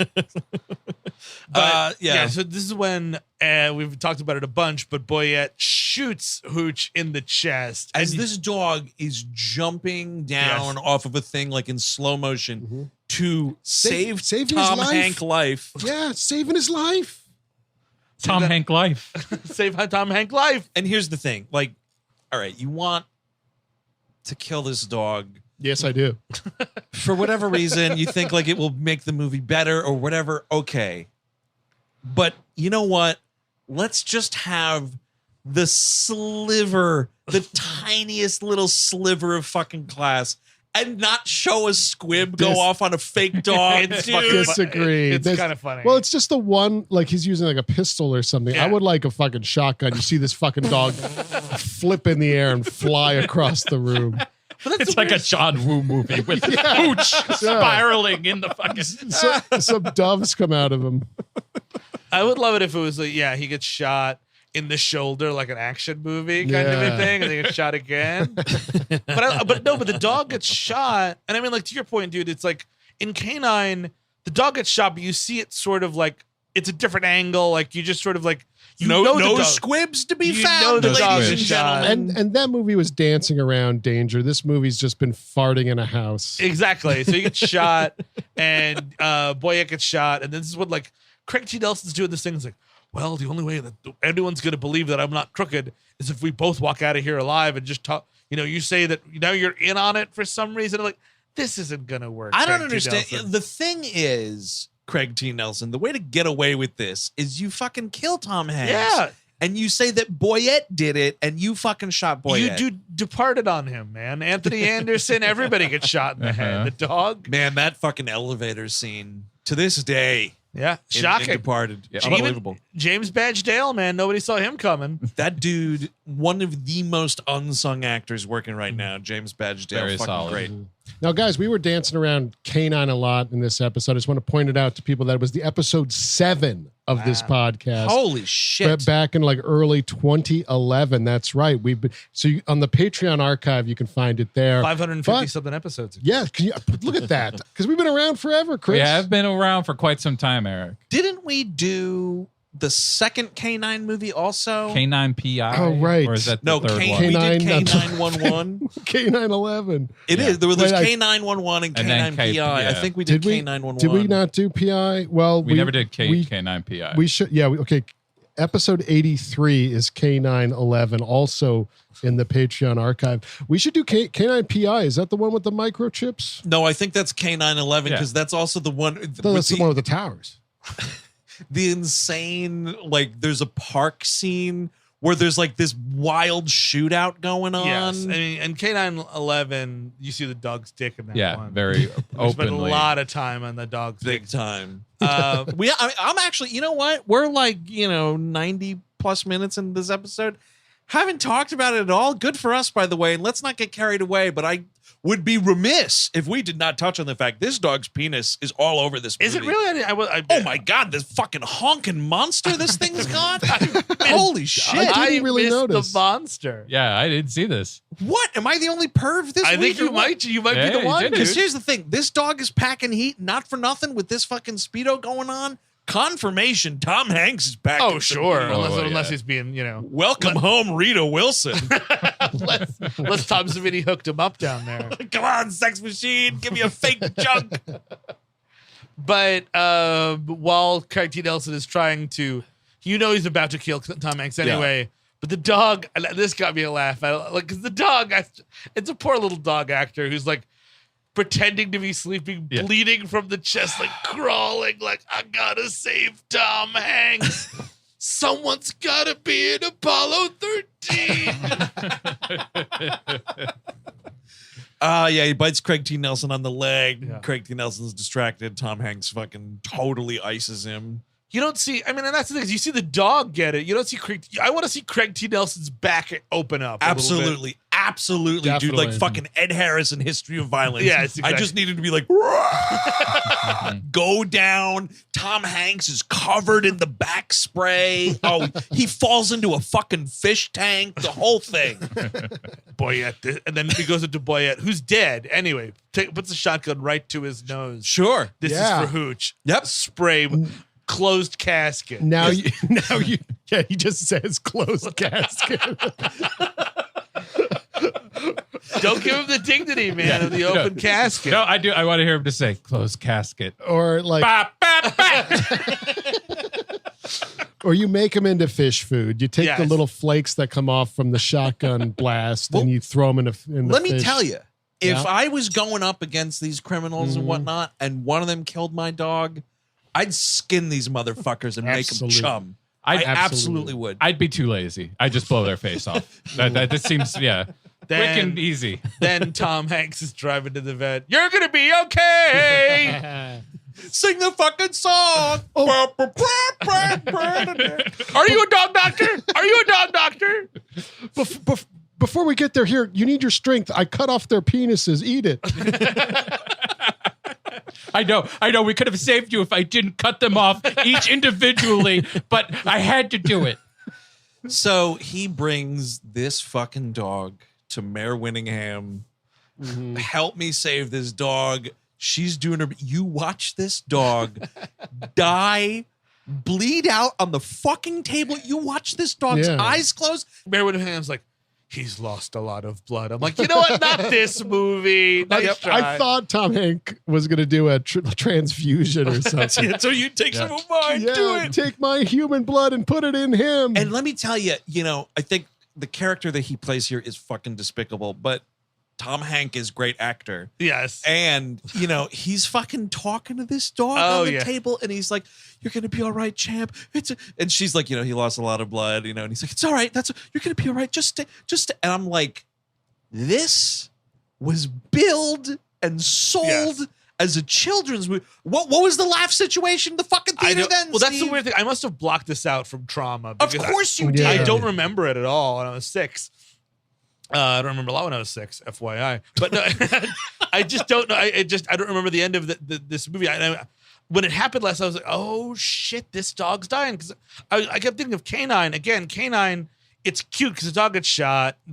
You don't see the vet operate, and then they come in and the dog looks to be dead. And he's like, oh man, Jerry Lee, I can't believe it. Oh, jeez. And then the dog's eye opens. It's really cute. And the whole joke is he keeps making all these promises, and it's adorable. It's a fun little scene. Not like this dog's literally dead forever, kids. That's the thing. Tom Hanks can make you cry. Jim Belushi ain't making you cry. No, he And makes it's you just cry not for good. different reasons. Yes, from laughter. But here's the thing, though. On top of this fucking traumatic thing, these poor children in the theaters and whatnot. I mean, I watched this as a 37-year-old man for the first time. I was devastated. I can't even imagine. But this movie then does the final indignity of Tom Hanks, flash forward, whatever. Tom Hanks coming home from work. He's now the chief of police. He's the chief of police. He's married to Mare Winningham. There's collie puppies going on, and We're doing Lady and the Tramp horse shit, which is annoying. Yeah, of course. Because there's some Hooch variety, and there's right, but you don't see the Hooch variety, and Mare Winningham is he's going crazy again. He's upstairs. Yes. And in the minds of these fucking children watching this movie in 1989, or this 37-year-old man watching it last night, I'm pointing to myself. I'm like, oh, the dog made it. Yes. And the movie thinks that it's fine that when Tom Hanks opened door, it's it's like a Hooch puppy. Yeah. The dog that was murdered is still murdered. It's a fucking fake out. But it gives you hope and then takes it away. This movie is cruel as fuck. It's a different kind of hope. But I do love Roger Spottiswoode definitely didn't think ever that the fucking final image of this cute puppy fucking Hooch was going to be met by Andrew Trooper with "fuck you, fuck you." See, it's a beautiful message because you finally know that the dog came inside that other dog. Yes, of course. That's what we need. And that's what all the kids in the audience are like, oh, thank God. It's just stunning. It's one of those things we always say, right? It's so many people had to say yes. So many people were like, you know what, Spottiswoode, great idea. I can't even imagine. And the people at Touchstone Pictures, all the way up to fucking, Eisner himself looking at this shit. It's totally fine. Put it out. Tom Hanks, at least in the IMDb trivia, had said yeah, I guess that movie probably would have done better if he didn't kill the dog at the end. It's kind of it's maybe. kind of insane to also just because of the sequels idea. You could have maybe done, they're taking down someone else now and the dog is there. Also, because then he's actually great idea, right? Because then he becomes, that's the end of the movie. He becomes a police dog. Exactly. K9.5, and now his little puppy comes along on the ride along. Totally. Test screenings ruin it again. Mm-hmm. See, they just listened to it too closely. It's such a fucking douchebag excuse of well, the people said it was fine. Fuck you. Have some independent thought. I love it. I mean, it's terrible. It's a terrible end. It's amazing that they did it this way. Yeah. I'll never get over it. I'll never not be dumbfounded at that decision. I mean, there are some clearly over the decades of this medium, some really dumb studio decisions. This is up there. It's up there. I know you think I'm fucking crazy. I don't think you're all looking at me like I'm a fucking asshole, but I'm not. This movie is cruel and terrible, and everybody involved should have went to prison, except Mare Winningham. So she tried to save him. You're not recommending it. No, this movie can fucking die, dude. Would anybody else recommend it? Because that is the end of the movie. No, there's nothing here. I mean, again, it's so sparse. Even the dog comedy stuff isn't there. You needed more comedy in this film to make it even worthwhile, and/or more action, and you get neither. And I do think it's a dumb decision to kill the dog. I'm with you on that.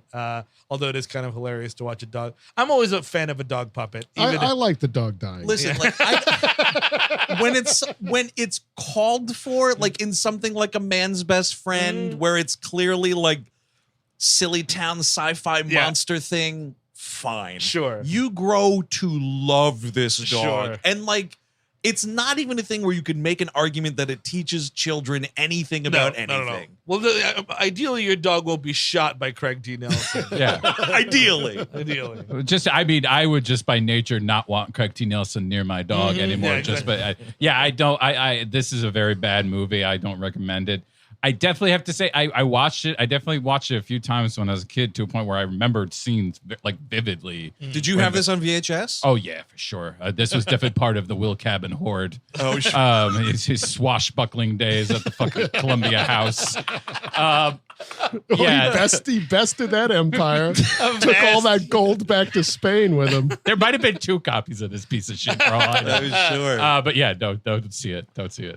Yeah, it's not a recommend for me either. I will say I liked it better than 101 Dalmatians because here you can see that the dogs can get hurt, and that's reassuring for mortality reasons.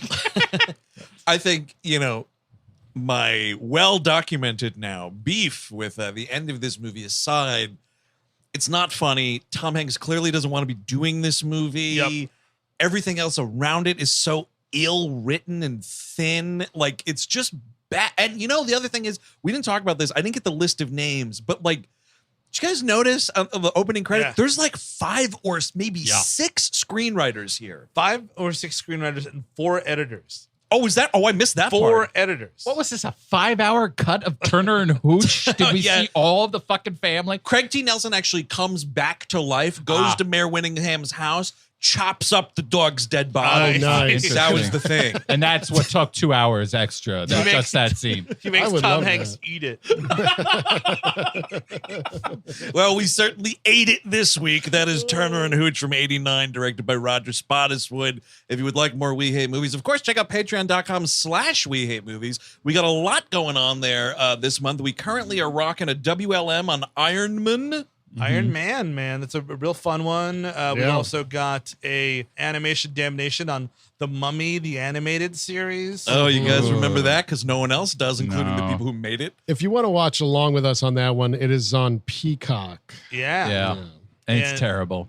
You got a Gleep this month? Who are we Gleeping? Yes, we are. Well, we're continuing on the story of Ken, the great Star Wars character of Ken. Those of you who are subscribers know that we talked about him last month and Ken's adventures. So this month we're talking about his father, Triclops, who is a 3-eyed mutant offspring of Emperor Palpatine. Here's the thing. Like, they're talking about like whatever the next like trilogy is going to be for Star Wars and whatnot. I don't know, man. The fucking Ken saga, it's right there. Yeah, you're looking for cheap stuff? Just Ken. Yeah. Don't gotta spend much. Of course, we're always doing we also have the Nexus, Star Trek recap show. And we also have Melrose 210, another great installment coming out of that one. And if you didn't catch it last month, still obviously available, of course, for your enjoyment, the Jackassmentary. Listen to Chris Cabin cackle at the 3 of us writhing in pain watching that movie. It really was wonderful. And our Once in a Lifetime show where we talk about Lifetime movies.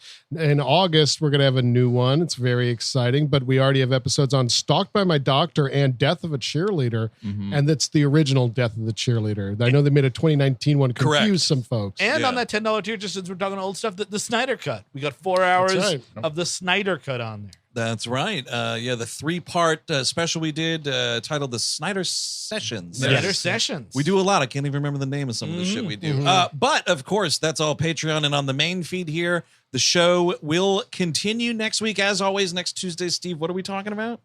To commemorate M. Night Shyamalan's Old. For old men, we'll talk about The Village.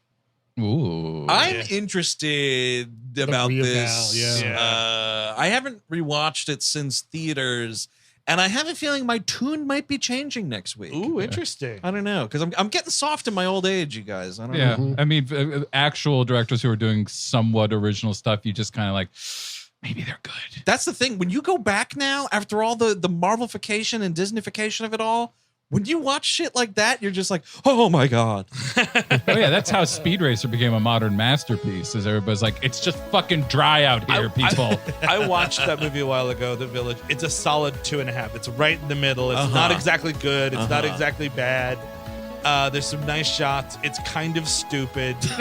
Well, sure. So we'll have fun with it. There we go. So until next week, when we're getting kind of stupid with M. Night's The Village, I'm Andrew Jupin. Steven Sadak. Eric Siska. Chris Cabin. Take it easy.